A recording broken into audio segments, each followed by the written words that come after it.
Good afternoon and welcome to FIRE, the National Newspaper Publishers Association and Black Press USA's live stream broadcast. The U.S. Centers for Disease Control and Prevention is asserting that the safest way to celebrate the holidays is to celebrate at home with the people you live with. Staying home is the best way to protect yourself and others.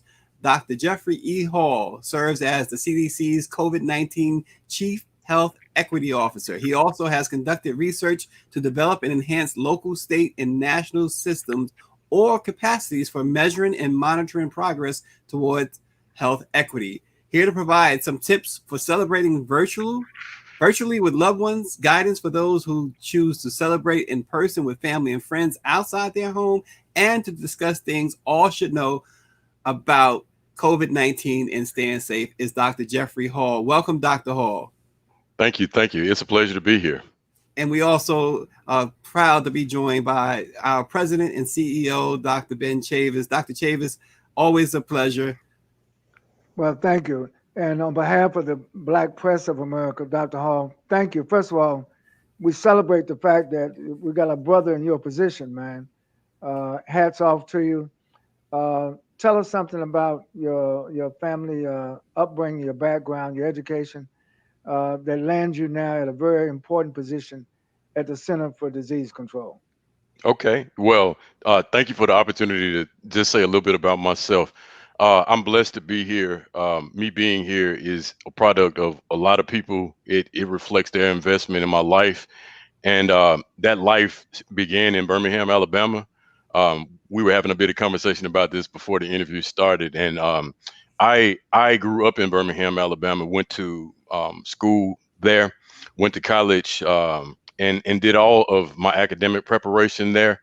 And being birthed in Birmingham was sort of a situation for me that was both helpful historically in terms of codifying, the importance of history, the importance of struggle, and the importance of a social consciousness. And I believe that particular context is one that is partially responsible for the path of study that I wound up taking, where my academic career was concerned. I started off with a focus on psychology and quickly sort of realized that while learning about individuals is something that is very informative, there are lots of forces in our society that govern the ways that individuals respond. And so that led me to sociology, which is the chosen calling that I have. I'm actually a medical sociologist, and I became a public health professional because I realized that the specific way of working in sociology, the specific way of looking at how society influences us is through the more medical or public health space. And so that particular pathway is one that through medical sociology education and epidemiology, I was well armed and positioned to be able to try to speak to some of the issues that we are talking a lot about currently as it relates to the expression of the current pandemic. So I think my academic preparation and the historical context in which, I grew up and sort of lived and breathed. My mom, my dad, they both were from Wilcox County and from Selma. My Yeah. mom is from Alberta. And so a lot of the things that are a backdrop for our conversations about the historical influences for where we are, they are lived and breathed experiences. Very good. Well, you were born in the cradle of the struggle for civil rights, for freedom, justice, and equality. Wilcox County, Dallas County, all those counties in the Mhm. Black Belt, and of course Birmingham is the urban metropolis. But a lot of the brothers who live in Birmingham come from the Alabama Black Belt. But Mhm. listen, disparities, inequities. Um, Tell us why it's important for the CDC to have a chief equity officer, and you also work as the deputy associate director for science for the Office of Minority Health and Health Equity. Tell us, man, about the commitment of the CDC, first of all, to equity and to equality, given the context of the health disparities, even before COVID-19, the health disparities that African Americans and other people of color face in America. Yes, and thank you for the opportunity to speak to it. As you mentioned, the story of disparities is not a new one. One thing that we continue to say is that the social patterning of coronavirus disease, of COVID-19, it has exposed decades, if not centuries, of inequities. And these specific inequities that we say are exposed, they're ones that we've known about for a very long time. But one of the things that has happened is that because of its current expression, it has allowed for us to really have a deeper, more detailed conversation about how social structure and how the nature of society can converge in ways to really undermine the physical, social, material, and emotional health of racial and ethnic minority populations, as well as other socially constructed populations that we know are bearing a disproportionate burden of COVID-19. The Chief Health Equity Officer Unit is a focal point for CDC's response because we have the responsibility of brokering conversations such as these, where we inhabit the points of conversation about how society's structure itself is a place that either confers social advantage with respect to being able to avoid the things that result in severe illness, injury, or death, or being on the socially disadvantaged side, where the disproportionate impacts, for example, where illness, hospitalization, and death are really sort of being showcased as a part of the larger data picture where our society is concerned. So part of the work that we do is to really continue this conversation at a level and in a way with data and with practice to be able to have our public health efforts be very much focused on trying to help the populations that need the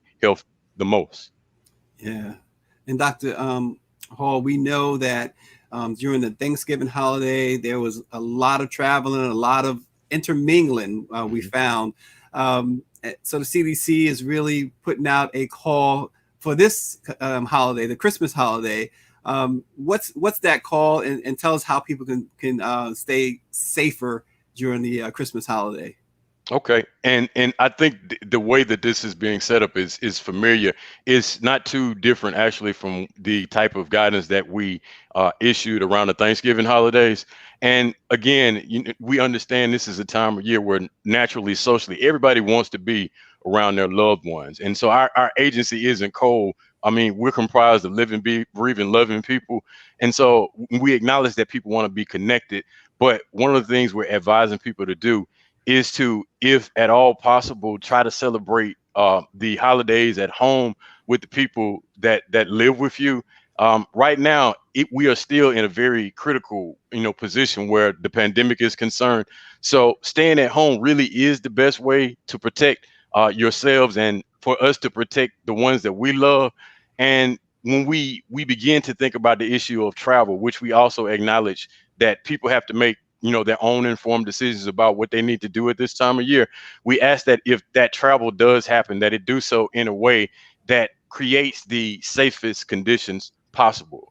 So that involves things, for example, such as being sure that if possible, testing occurs before travel so that individuals can be certain of their status traveling into areas different from the ones that they currently reside within, as well as using the mitigation strategies that we always talk about once arriving at the places that are the destinations. So that includes, for example, consistent use of masks, consistent use of hygienic approaches, hand washing, for example, social distancing. The three items that we mentioned consistently, they have to still be intact, even though when we're around our family, we tend to loosen up a little bit and want to do the things that we normally would do if we weren't in this particular situation. So we know that people will make their own choices about what to do. And what we hope to have happen is that as they do that, that they make choices to keep themselves and others safe, even as they go to other places to embrace their loved ones. Yeah, and just a quick follow-up to that. You mentioned embracing, and that's another new normal, right? The lack of hugs, the lack of kissing, those you haven't seen, even shaking hands. What do you say to those who have that anxiety? Well, the anxiety is one we have to acknowledge. I believe, in this particular situation, we have to first, really sort of recognize that people's anxieties and fears have solid foundations. And so what we sort of say is, again, this is a situation where we've had to change our behaviors over the whole of the pandemic.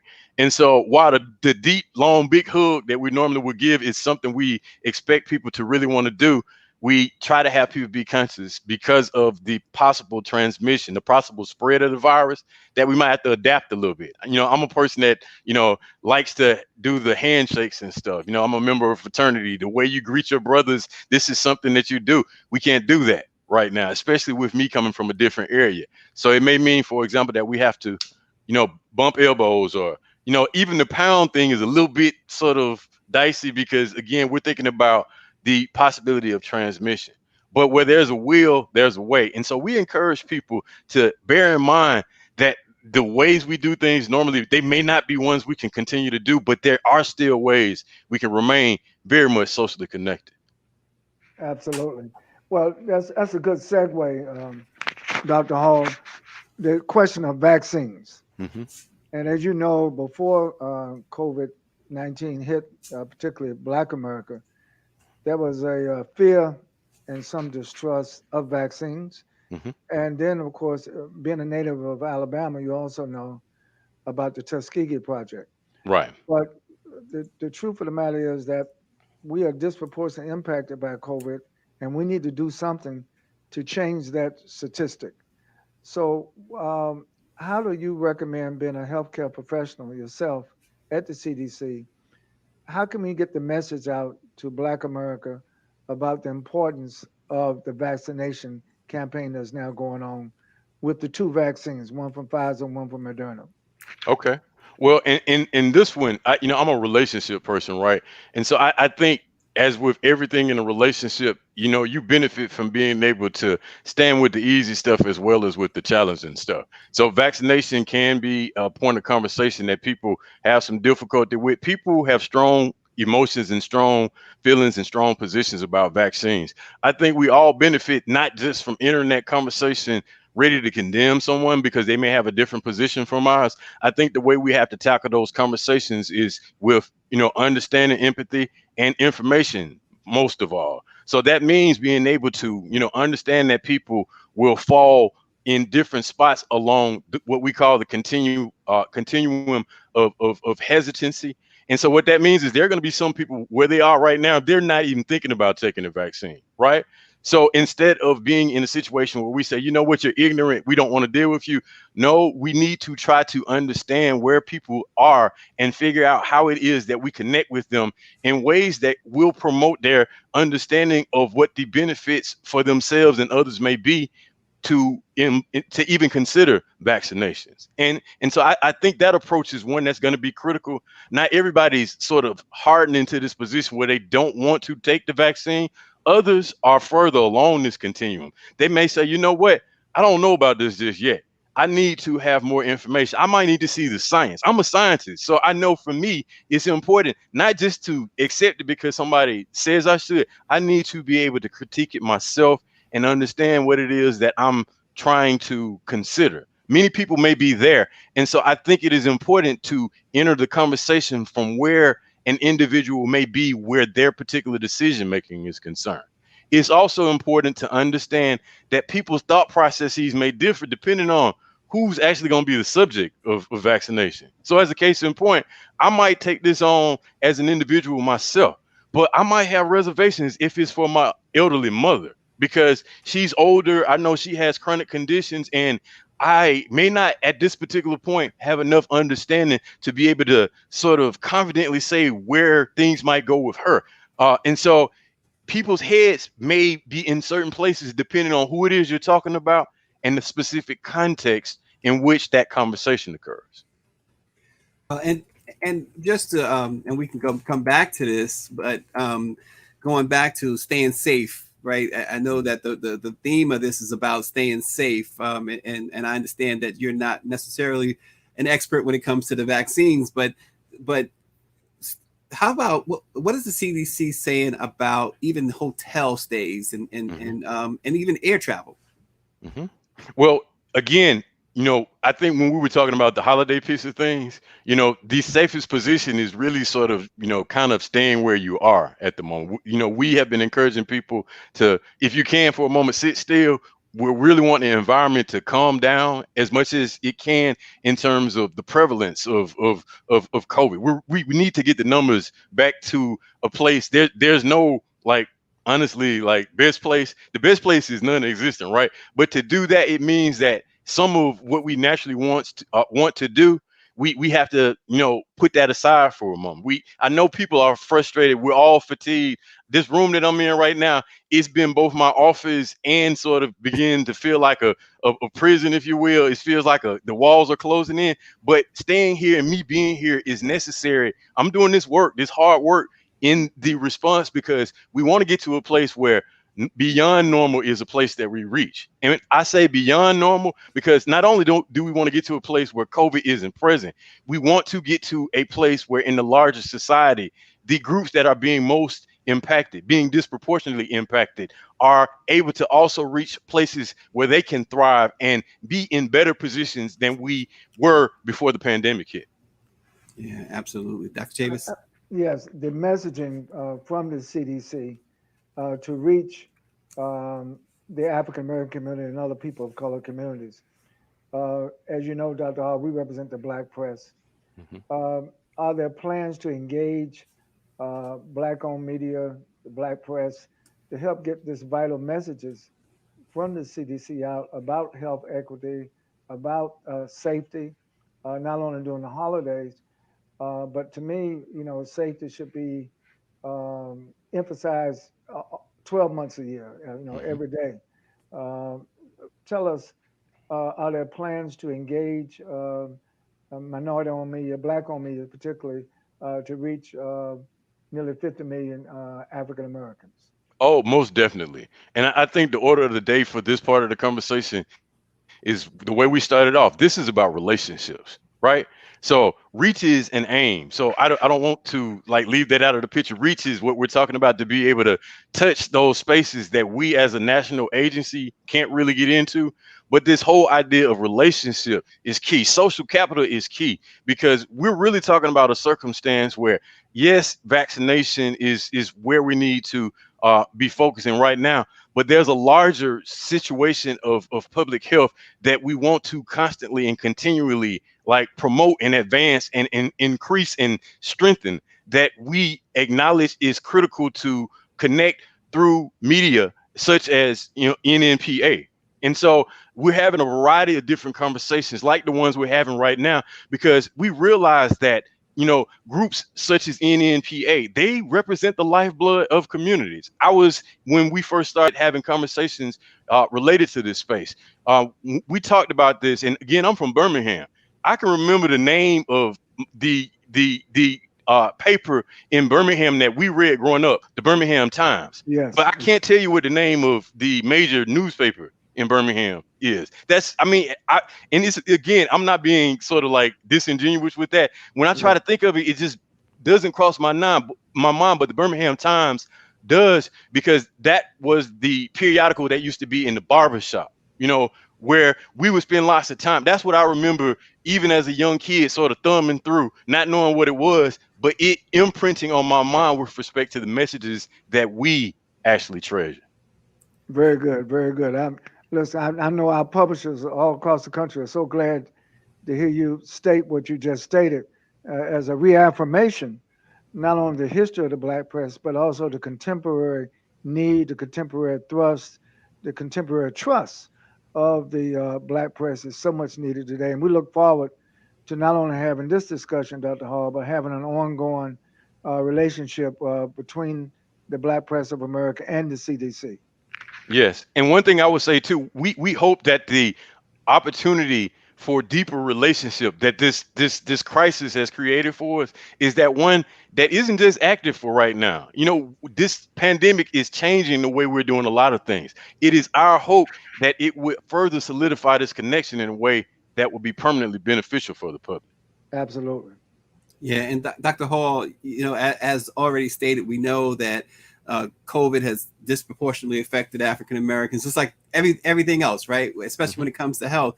But we have the skeptics. You talked about the vaccine. We talked about medical science in general. What is the message you want to get to Black America when it comes to medical science today, as opposed to the Tuskegee experiment that lasted 40 years? Okay, so I actually just talked about this in a webinar last week. The way I personally approach this, to be able to heal, to be able to progress, to be able to really approach opportunity from the most informed position, you got to take into account all of the things that can influence individuals in different populations positions relative to things like vaccination. So what that means is we can't start from a posture where we dismiss the importance of Tuskegee. We were talking last week about the Cincinnati radiation experiences, right? There are a couple of things like that we know are a part of our Black history, of our African American history, that influence the way people feel about this. The Henrietta Lacks story. Those are things that often pop up in these conversations. And one thing we talked about is that as African Americans, one thing that also tends to happen is that when new social injustices arise, because we experience all systems as intersecting, we tend to feel a hit over here in the justice system, in the health system. And that can really call our faith into question. But it is a situation where, in order for us to be able to potentially benefit from opportunities for health, we have to lay all that stuff out on the table, talk it through. We have to understand the rationales that underlie it, and then look at what is represented in opportunities such as flu vaccinations, such as COVID vaccinations, such as the continued engagement that has to happen in preventive service, as opportunities, not just for us to be healthy as individuals, but for us to pursue, as an example, what's referred to as herd immunity. Now, that's a jargon term, right? But what we're really sort of saying is we're seeking a situation where all of us benefit, because if we can get to a point where we can be safely protected, it allows us to safeguard the folks who will not be able to take the vaccines, for example. It could, for example, include people such as my mother, who, because of what she has in the way of her chronic conditions, might not be a viable candidate for it. But if someone like myself makes the decision to take the vaccine, the fact that I have taken it could keep her from being exposed to it inadvertently because of what I do. Yeah. And that's the conversation. Well, Yeah. you know, one of the things, there's an old African proverb about the benefit of learning from history, and not repeating history, but learn from it. I think we learn from Tuskegee. We learn from all the other incidents that you cited, Dr. Hall. And so as we move now into 2021, the pandemic is still going to be with us. We hear from Europe that the virus has mutated. What does the CDC say about this mutation? I know that there may have been even other mutations in the United States we don't even know about. But in general, because we want to make sure we give people accurate, science-based information, factual information, because on social media, man, there's so much misinformation out there, which also engenders the distrust rather than giving people a sense of confidence that the information that they are receiving is accurate. So as a scientist, as a professional health scientist, tell us what your view is, in particular from the view of the CDC, about mutations of the coronavirus. Okay, and one thing I'll do too, because I'm not going to be able to do it complete justice, we did just put up a website. It actually is hot off the press. If you Google new variant of virus that causes COVID-19 detected in CDC, it will take you to a website that actually sort of lays out the full story for this. And one thing to note about the conversation about mutation, I know in popular culture, all of us tend to be frightened by that because we've seen movies. I like watching movies. We've watched The Walking Dead, all kind of movies like that, right?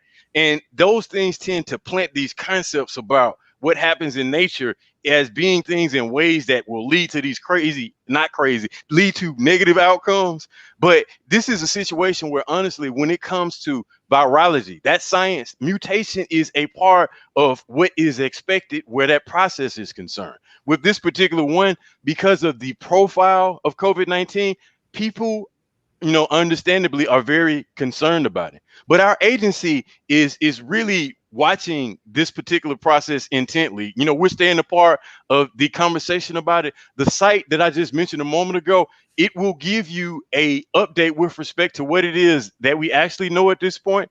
And I will sort of say, I can't speak to it in depth because it is still very early with respect to the identification of that particular variant. But I would ask that people sort of bear with us for a moment, because what it is we're trying to do at this point is to study this variant, to basically learn about what may have caused its differences and how it is we can do better with potentially controlling its spread. Can you give out that site again? I know I'm getting a lot of texts and tweets on this subject. Can you give us the site where people can go and get the information?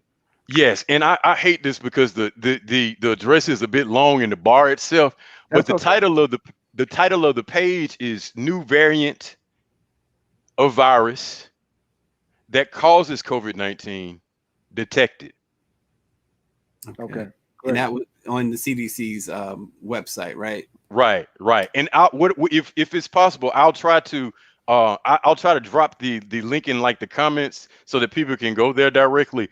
But if you Google that, sometimes Googling that is a little bit easier than just Exactly. the address itself. Yeah. And again, we're talking with Dr. Jeffrey Hall, who serves as the CDC's COVID-19 Chief Health Equity Officer. Dr. Hall, how can people connect with resources to help them cope during this period?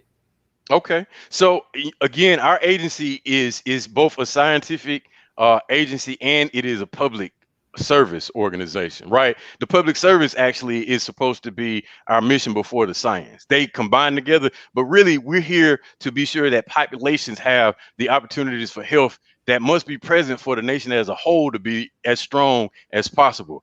And so the CDC's website has a whole host of resources and information that are available. I mean, everyone has different questions with respect to their points of interest. If you go to the CDC's coronavirus 2019 homepage, starting from the very beginning of that site, you'll see resources for businesses, for example. You'll see resources for churches and faith-based organizations. You'll see resources for community-based organizations. There are different forms of guidances, different documents, different tools that can help people to be fully informed about what it is we're continuing to contend with, and to connect them to local resources that might be useful in their attempts to stay healthy. So I would say start by going to that website.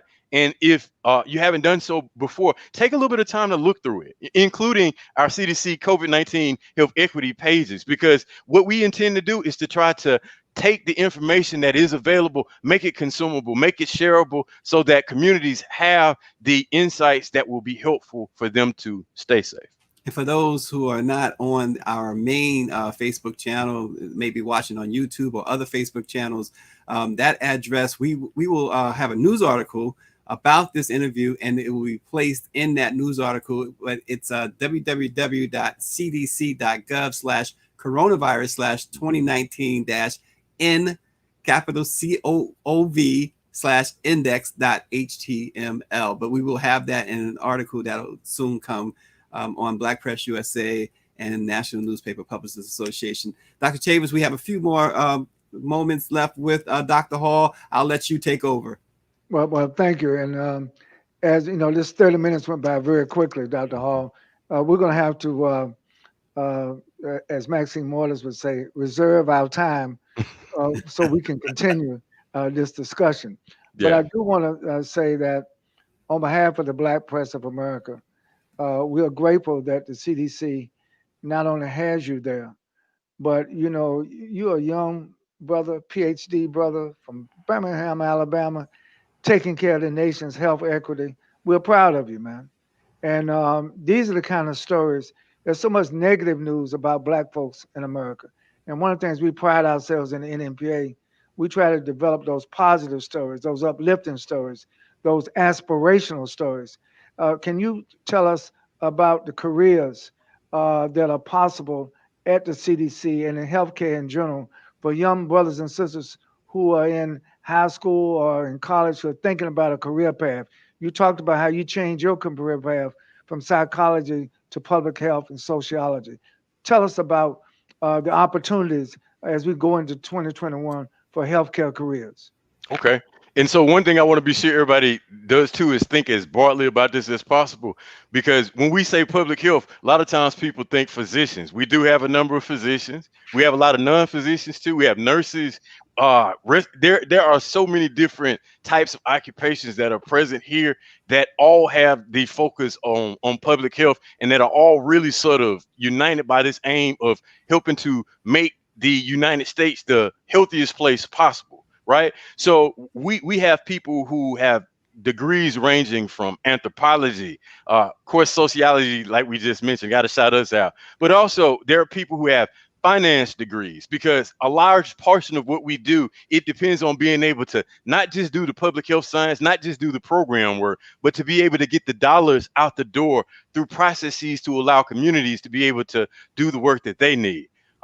We have health communications leaders that are responsible for allowing us to connect to groups such as NMPA, and that conversation that happens as a result of the communications focus is key to be sure that people have the information they need to make the most informed choices possible. So I probably could go on for about an hour just talking about the positions alone, but let's just say that, you know, whatever the choice of career you want, the options for its expression are probably here where our agency is concerned.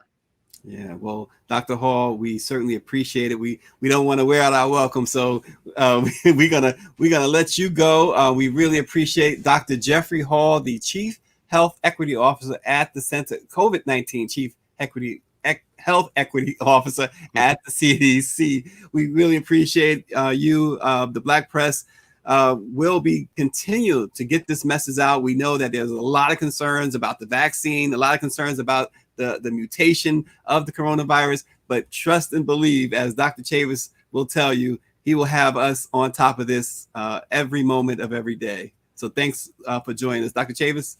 Thank you, Dr. Hall. And we have our own NMPA coronavirus task force, and quite frankly, the science and the accurate information that you and your colleagues in the CDC put out daily has been invaluable. So we will continue to work together and, try to not only to provide the facts and the science to our people, but also give our people hope. The worst thing that could happen during a pandemic is for people to become hopeless, or the people to throw up their hands and become frustrated. We're not going to allow this virus to take us down. That's why we sang the song, "We Shall Overcome," even sometimes we will not overcome, but we dared to sing that song, and look, we've made progress. So we're going to whoop the COVID-19 virus. We're going to beat it, but we need the science and we need your expertise, Dr. Hall, to help us to know how to beat it and how to keep our families safe, keep our communities safe, and therefore keep our nation safe. So thank you for your service. And thank you for allowing us to serve. We keep in our minds that it is on behalf of the public that we are here. Well, thank you, everybody, for joining us. Everybody stay well and stay safe, and check out the CDC's website for guidelines as you go about your holiday business. Very good.